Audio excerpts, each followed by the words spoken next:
ज्या मुस्लिम महिलांना भेटायला तुम्ही सारख्या-सारख्या जात असता, ते लोकं म्हणतात, की ही माधवी लता आमच्या इथे सारखी येऊन स्त्रियांना भडकावते.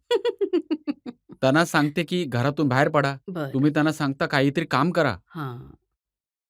तुम्ही त्यांना सांगता, की मुलं जन्माला घालू नका. साहेब, मी तुमच्या 3 प्रश्नांचं ह्याच सिक्वेन्समध्ये उत्तर देईन.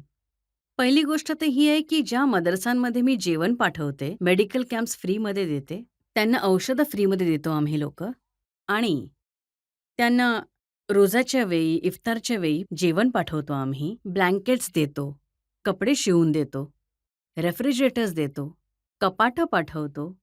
पण तुम्हाला आश्चर्य वाटेल, जेव्हा हे लोकं आम्हाला म्हणतात, "अम्मा तुम्ही हे सगळं करताय, पण कुठेही हे सांगू नका, की आमच्या मदरसाचं नाव काय आहे आणि आमची मुलं आणि आम्ही कसे दिसत आहोत ते." कारण त्यांच्या मोहल्ल्यामधून त्यांना घाबरवलं जात आहे, की खबरदार जर तुम्ही बाहेर कोणाकडून कसली कोणती मदत घेतली तर. एका बाजूचे सत्य हे आहे आणि कोणी मौलाना साहेब जरी आले तिथे, तर त्यांचं म्हणणं आहे, की तुमच्यापैकी जर कोणी इथे आलं, तर आम्ही तुमचे तंगड्या तोडून ठेवू. हे माझ्याच टीम मेंबर्सना सांगतात ते. चुपचाप तुम्ही तिकडे द्यायचं आणि चुपचाप निघून जायचं तिथून.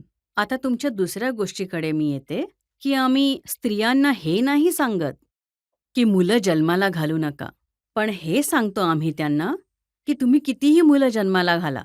पांडवांना जन्माला घाला, कौरवांना कशाला घालताय? असं म्हणणं असतं आमचं. आम्ही हेच सांगत असतो त्यांना, की तुम्ही मुलांना तर जन्माला घालताय, पण त्यांना जेवण नाही देऊ शकत आहात तुम्ही. कपडा नाही देऊ शकत आहात तुम्ही त्यांना. शिक्षण नाही देऊ शकत आहात तुम्ही. तर देशासाठी काय देत आहात तुम्ही? कारण एक आई समजू शकते दुसऱ्या एका आईचं दुःख, की आई तू मुलांना जन्माला घाल, पण देशाला गर्व वाटू दे त्यांच्याबद्दल. एक लहानसं मूल ज्याला माहीत देखील नाही, की तो कशासाठी या धर्तीवर आला आहे. तिथपर्यंत त्याचं आयुष्य निघून जातं, जिथे त्याला मागे वळून बघण्यासाठी थोडाही अवसर मिळत नाही. हेच फक्त मी त्या आयांना शिकवते.